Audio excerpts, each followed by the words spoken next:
Welcome to Hannah's Heart. So Hannah, she's just one of the women who did struggle with infertility in the Bible. No matter who we are, we can be inspired by the fact that Hannah took her pain to God, and God heard her and was with her. So when she was praying at the temple, she had been weeping and not eating, and her lips were moving, but her eyes were closed, and the priest was like, "Hey, why are you drunk at the temple?" It can become an obsession when you want a child so deeply. And desiring that baby and to be a mama. Every holiday, every Mother's Day. This is not a show that's going to promise you a certain outcome, but this is a show that says, however God answers your cry, we know that He's enough.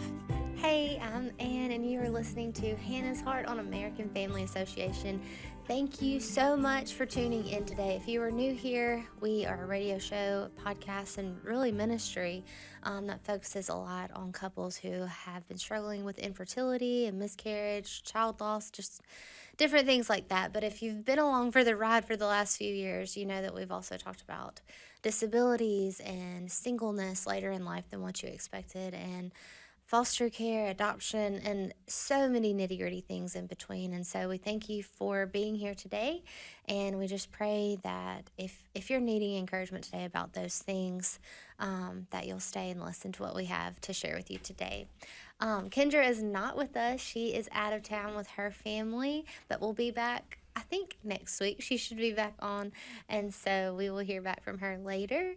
But I do have an amazing guest. You have actually been on before. It's just been a few years. Yeah. Amanda Frederick. I said that right? You did. Right? Okay. Yeah. You're good. We have actually, can we say old friends now? Are we Yeah, allowed to I say think that? so. It's been a while. It's been a while. Yeah. But we met, well, we can get into how we met and stuff in a little bit, but honestly, foster care. Yeah. Is how I met you. Yeah. And now you've become even closer through our family over the many years now. And so I wanted you to come on today, and I want to let you kind of give your little intro of why I would have you on. But we had you on the first time to talk about your infertility journey. Yeah. And your long one. baby who ended up coming when, if I'm remembering right, you had kind of gotten to the point of like, okay, I think I've just accepted this. Oh, yeah. We had accepted it. I said, we're not trying anymore after I turned 40. And I turned 40 in July and was pregnant with her in September. So there we are. Oh, my goodness. Yeah. Which is wild. She's just beautiful. And now she's how old? She'll be 3 in just a couple of weeks. Which is so, yeah. That happens so fast. Yeah. What an incredible little journey it has been. Yeah. Because last time we had you on, you were like... I was very pregnant. 38 I was 38 weeks. Yeah, I had her exactly a week after that. Oh, so went to the day. Went to the day. Yeah. Well, and so we're so thankful for Eliana, and I will have to add your first story in the show notes for people to go back and listen to. Yeah, sure. It's very encouraging, and also just like, man, okay, so I'm not the only one who it seems like the Lord's taken forever to answer this prayer. Yeah, absolutely. But today, you're here for a whole nother reason. Yeah. Can we get into what you do for a job? Yeah. So I own a mental health private practice, and I focus mostly on kids. I do see a handful of adults, but I work a lot with behaviors, ADHD, ODD, some autism, just some different neurodivergent kiddos. I do a little bit in trauma, not as much as I used to. And I don't do as much trauma anymore because it seems there's lots of people who have a lot of good training in trauma and are handling a lot of that. There are not as many clinicians who want to deal with behaviors. And so, because your office has to be designed in a certain way. Correct. And things of that sort. So I do a specific type of therapy for behaviors called PCIT, which stands for Parent-Child Interaction Therapy. There are only a couple of people in the entire state of Mississippi who are certified in PCIT. I am the only one north of Jackson who has a certification in PCIT. There are a couple of other clinicians at UMMC in Jackson who are also certified in PCIT, but it's kind of a PCIT desert land where in other parts of the country, PCIT is really big. Okay. But as it states in the title, it works with the parent and the child. Okay. So it's not just for the child is technically the client or the patient, but the parent is very much a part of it. My favorite thing about it, I had a kiddo graduate this morning, and one of the things I said to that kid's parent was, as they were talking about the progress the kid has made, I said, but you guys did it, right? And PCIT is nothing that I do. It's not like I did anything. Well, not real, but I mean, it's you guys. It's you guys as parents that do it. So yeah, all that therapy, love it. Yeah. Well, it's so good. But we got to know each other through that, because of foster care, and I think it's so good. When I don't even remember necessarily how we got connected. I think a social worker told me, "Hey, I think you should seek her out," and so we did. And and you were talking about everything in Jackson and around Mississippi that we don't have much. We're talking about Mississippi because that is our home state. That is where American Family Association is located. And so if you're in other parts of the country, I would highly encourage you to seek this out if needed. Yeah. If any of what she's talking about resonates with you and your family right now. But you told me on the phone, I remember, because we had a kiddo in foster care at the time. We knew he would probably not be with us very long. Yeah. And you're like, my type of therapy is not short time. Yeah. It is it is very intentional, and it is very what is my word of like bonding. It's attachment based. Yes, that's what you said. Okay. Yes. And so it is not us knowing this child more than likely would not be with us very long. Right. You were nervous about I don't think we need to have this attachment. Yes. So we were careful on because we did go ahead and start therapy because we approached it. Yes, because of I hate to say problems, the behaviors. The intense behaviors that you were dealing with. Yes. Yeah. He had very intense behaviors, and so we wanted to do something. And so, that is how we got to know you and really learn an appreciation for PIC. Yeah, absolutely. Absolutely. It has been a really good therapy for many of my families. There's certifications and trainings I have and other stuff, but PCIT, as far as successful completions, is by far my most effective therapy. And I think that's just because it does involve everybody. Kids, when they have behavior issues, or if they are neurodivergent or whatever they've got going on, they don't just magically get better in and of themselves, right? I don't have a magic wand that I can wave in 30, 45 minutes and bam, once a week. Once a week, right? They've got all these hours that they're with their caregivers that I'm not with them. So it doesn't matter if I know how to handle their behavior in my office. It matters that the parent knows how to handle those behaviors and what to do with them. Very different thing. It is, and it doesn't matter if I have a great attachment with them. A lot of the kids that I see do, end up having a good relationship with me and me with them, and it's great. But at the end of the day, it matters when you talk about behaviors and defiance and things like that. It matters they have a great relationship with you as their parent, and their caregiver. Well, do you mind walking us through that? I can tell you about it because we have now had 2 kiddos through foster care to come see you, and our own son that we've adopted. And just because foster care and adoption is part of Mark's story doesn't mean my own biological daughter might not make her way through there. Oh, absolutely, either. So it's just happened that it's through foster care that we've come to you. But Mark actually graduated about 3 years ago because it was right before Ellie was born. It was. And then we are back for around 2 as he's gotten older. And I approached you, or I called you in January. Yeah. I have called you before in January. And just said, I don't know what I'm doing. Something's got to change. I don't, know. And so you said, okay, tell me what's going on. Yeah. That sounds like me. More than anything. Yeah, sometimes you just need to, I think sometimes parents just need to know, first of all, they're not alone. I have said so many times that I wish I had the ability and the capacity to do a support group for my parents who have kids with some type of neurodivergent issue, especially because so many of you guys, Anne, feel like you are the only ones, and you're not.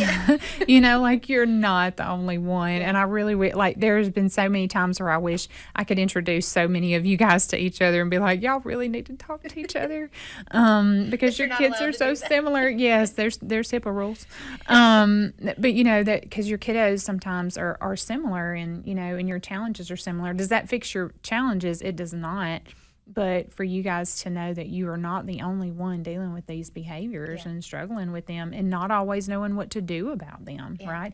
I don't always know what to do about them. I don't have every answer to every single problem or situation or scenario that presents itself, What would a parent look for? We're talking about neurodivergent and ODD, all those things. What would a parent start looking for to think like, okay, maybe I should seek out counseling or therapy? Yeah. So I'll say this, there's a lot of normal behaviors because kids are kids. Mm-hmm. Yeah. And sometimes they will be defiant, right? Sometimes, especially when you talk about PCIT was originally created for kids who are around 2.5 to about 7, And I had a friend of mine at church, their teenager who's 17. He asked me the other day, he said, Miss Amanda, why does a 3-year-old need therapy?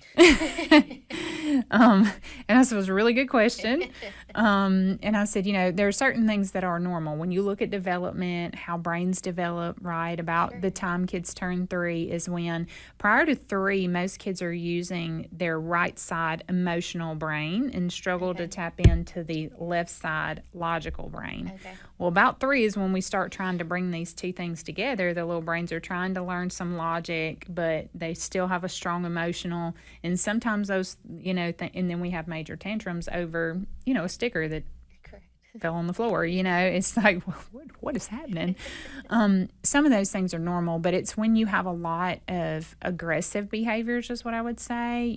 Those kids who are hitting their parents, hitting other kids, pushing kids down all the time. And this is not like a random, this happens every now and again. It is a daily, we're having major meltdowns that last 20, 40 minutes, these sort of things, not a couple of minutes. So it's really how heightened is that behavior and how long is this lasting? How long has this been going on? Is this just a developmental stage? And usually, when it's gone on for months at a time, and by the time most parents get to me, Ann, they are so frustrated and they are so done and they are so worn out. They just want me to fix it real quick because they're about to lose their mind, right? Yeah. So certainly once you're there, you should probably call somebody. Call somebody. Because there for a while, I think it's definitely gotten better over the last few years. But, counseling and therapy for especially your kid, that can sound very negative. You're for sure. Definitely not doing something right if your 3-year-old something's wrong with you. Yeah. Mm-hmm. What would you say to someone feeling guilty about that? Well, I'll say this, there are certain things that we do. Our kids do model a lot of behavior after us, right? Is terrifying. But, I don't, you say that, but then you're also like, I don't recall ever running out of the house naked with a popsicle, like running down the driveway, climbing a tree. It's like, I'm pretty sure I didn't do that. And I'm pretty sure they didn't see me do that. And so, there's certain things where you can go, that definitely was not me. But yeah, there are things that we do, but it's not always us. You have biology that comes into play and into effect. Mental health, like a lot of things, genetics play a factor. Often when I have a kid, for instance, who has ADHD that is diagnosed, it is not unusual for at least one of their parents to have ADHD that may or may not have been diagnosed. Gotcha. But often I hear a parent, they'll say, well, when I ask about their mental health, they'll say, well, I've never been diagnosed, but and they kind of go through it. And so, I think anytime you're just really overwhelmed by, the behaviors. And I have met with families. I met with a family recently that I said, your kiddo just doesn't meet criteria to be in therapy. Like, I don't have a clinical reason to put them in therapy. And they just needed to hear that. Like, they needed to go, okay. I'm being too worried too fast because so and so made a negative comment about my kid, right? And I have no problem as a therapist telling people that, because I don't want to see your kid for years, first of all. I want them to be able to, I want all of you guys to be able to go and do your thing and know how to handle things. I'm not going to keep a kid just to keep a kid, that doesn't even make sense to me. It doesn't even make sense. To me, it doesn't make sense. So, can we walk through, and I think I butchered it a while ago, PCIT. Mm-hmm. Okay, can we walk through how that's different than me bringing my kid to you and y'all go sitting on a couch and talking? Yeah, so PCIT uses a didactic type system, coaching system, where you have you guys, the parent and the child, and if you have both parents that are participating, only one parent goes in the room at a time. So I have what I call my PCIT room. It's a small room that has a two-way mirror, so I can see. I'm not in the room, but I can see in the room. There's a microphone in my ceiling in there so that I can hear, and then the parent has a device in their ear so they can hear me. And it's a very simple room. Table, couple of chairs. They are adult-sized table and chairs. And people are like, why are your table and chairs adult size? Because kiddos who have behavior problems throw child-sized tables and chairs. Okay, I haven't thought to ask that. And so we do big things. And the room is not decorated because kids throw things off the wall and, all these type of things. So there's a lot of intention behind the design of that room. The light switch for that room is on the outside of the room. It's in my office. That way I don't have a kid playing with a light switch while their parents trying to do therapy, right? And so you have to kind of think through those things. But the parent is in the room with the child alone. I am talking to that parent and basically teaching them and coaching them on some very basic play therapy type skills. Okay. I have people that call me all the time. My kid needs play therapy. Okay. I'm not a play therapist. I don't pretend to be. I don't say that I am. Okay. Do I know how to play with kids? I absolutely do. But did I go through a program and grad school for play therapy? I did not. Correct. Okay. But PCIT teaches you some of the very basics of play therapy so that the goal is that you are your child's therapist at home for 5 minutes a day during what's called special time. Yes. Okay. Now you can call it special time. That's what I call it. I've had other kids call it different things. I had one kid, one time he called it celebration time. And after about the third time he came in and I said, hey, how was celebration time or how was special time this week? He went, Miss Amanda, I have told you it's called celebration time. And I was like, you have told me that. I apologize. From now on. Yeah. Special time becomes very special. We look forward to special time. Yes, all kids look forward to it, Ann. So that's one thing I try to tell all parents. When you start doing this, your kid's going to love it. And they're like, I'm sorry. Like my kid doesn't even like me. But hey, that first week, and then they're like, oh my gosh, they asked me for it all day long. I'm like, yes. Which is so sweet and really so simple. They want 5 minutes. That's all they want. Yeah. Yeah, they just want 5 minutes. That 5 minutes, of course, is very specific. There are certain things we're not saying during that time, excuse me, which includes giving any kind of commands, no questions. Which is the no question thing is so hard for me. It is for all you parents. You don't realize how many questions you ask those kids. No, people do not. Do you want the blue one or the red one? Do you want him here or do you want her here? You know, like, yeah. I was driving myself crazy trying to learn not to ask questions. I know. It's so interesting because most of my parents, I do an observation session of the parent and the child before, we start coaching sessions just to kind of see where we are and what's our baseline and how do you guys interact. And in 5 minutes, there's a period where I literally put every single word you say in a category, right? And I'm just, you're talking and I'm whatever. Most of my parents average in a 5 minute period between 20 and 25 questions in 5 minutes. Wow. That's the average. And we're talking about parent playing with kid, not meaning to overwhelm this kid. Correct. You're playing with them, and you just don't realize that you're asking 25 and a lot of times, Ann, it's in like a lot of parents. It's just like in teaching mode, right? What color is this? What noise does this make? Where does this go? And the kids are like, I don't care. I just want to play. I had this Play-Doh that Walmart used to sell individually, and always buy the individual tubes, and it was red, but it was orange, but it was pink. It was one of those colors where it was like, depending on who was looking at it, would depend on what color it was. And oh my gracious, those poor kids, because their parents always, what color is this? Kids like, it's red. And they're like, no, what color is it? And they're like, it's orange. No. And the kid just wants to play with it. They don't care if it's red or orange or pink. They just want to make a giraffe, Yeah. So it can be frustrating. So that's one of the reasons we don't ask questions. One of the many reasons it can be frustrating. It can be so hard not to ask questions. And then even as a command of like, yeah, put the block over here. Yeah, stack the block there. You don't realize how often. And then I can't remember. You can probably remember more of what you've said, but like just describing it in like an everyday way of why. Why would that overwhelm a kid?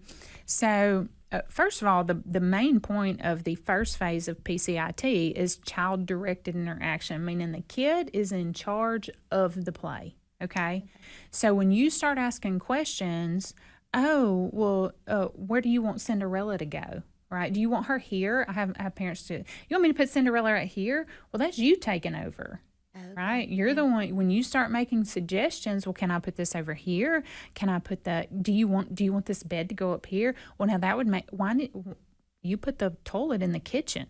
Now, wouldn't it make more sense if we put it over here? You know what I mean? It's always parents are trying to take over. But the commands, and those are all those indirect commands. Can you hand me that blue crayon?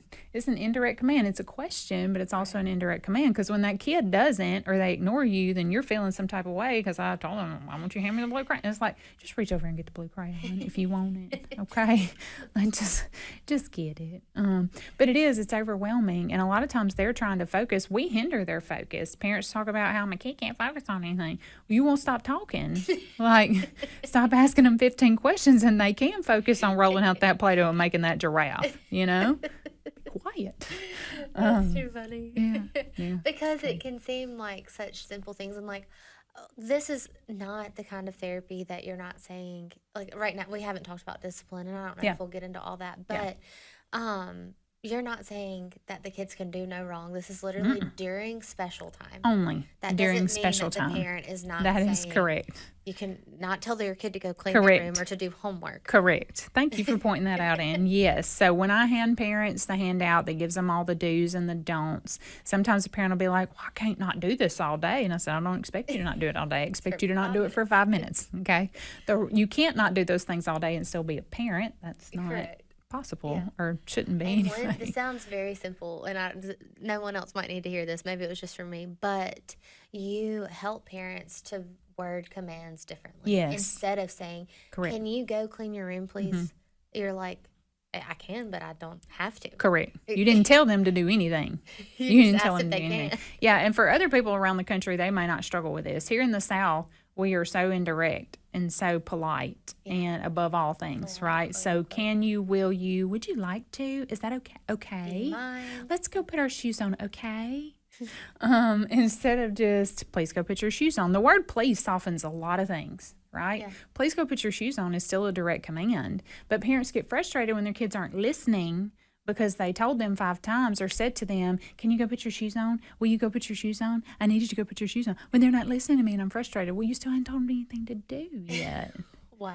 Right? So how you word a command does matter. That being said, kids also cannot take 55 direct commands a day. Right. When there is an option, give them an option, right? If it's 55 degrees outside and they come out with a coat, it's like, okay, would you like to put your coat on? Don't have to. Right? That's not because it's not freezing. It's not 15 degrees outside. Right. You know? So thinking through when there's an option matters a lot.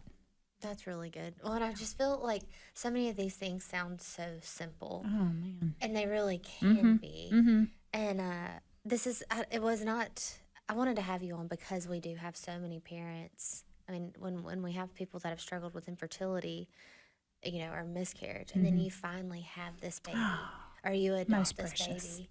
Yes, and they are so precious for 2 years. And then all of a sudden you're like, who are you? What have I done? Yes. Maybe I was not made for you. Did somebody possess this child? Like, and then it can feel like you can be so ungrateful for the gift that God has given you, or you can, think, maybe I wasn't made to be a mama or a daddy. Yeah. But just coming to you and hearing these actually very simple things to either do or not to do has helped tremendously throughout the two kiddos that we've had through foster care, and then with Mark. And like I said earlier, that does not mean that Jane and Nora won't make their way through you. Yeah. But what would you say to parents right now that are like, I haven't known what to do because this is terrible? Yeah. Well, I'll say this, prayer is something that is big. Sometimes we forget to humble ourselves and just ask God to help us figure out, how do we do this? How do I do this? How do I parent this kid the way you want me to parent them? How do I deal with my own anger? How do I deal with my own frustration, right? So sometimes it's about looking inward so that we can then look outward. But I'll say to parents, you're not alone. I would say most parents feel this way. Parenting is not easy. I know. It's not easy. And it's not easy to always do the right thing either. Even when you know what to do, because I'm a parent like everybody else, I don't always do the right thing. Hang in there. So hard, but hang in there. Anyway, we could keep talking. We can. But we are out of time. Yeah, I'm so sad. Thank you for having me. Thank you so much for coming on. And I hope if anyone has questions, please reach out to hannahsheart@afa.net. And if you're local, I can get you in touch with somebody really cool. We'll see you back on Hannah's Heart next week. Thank you.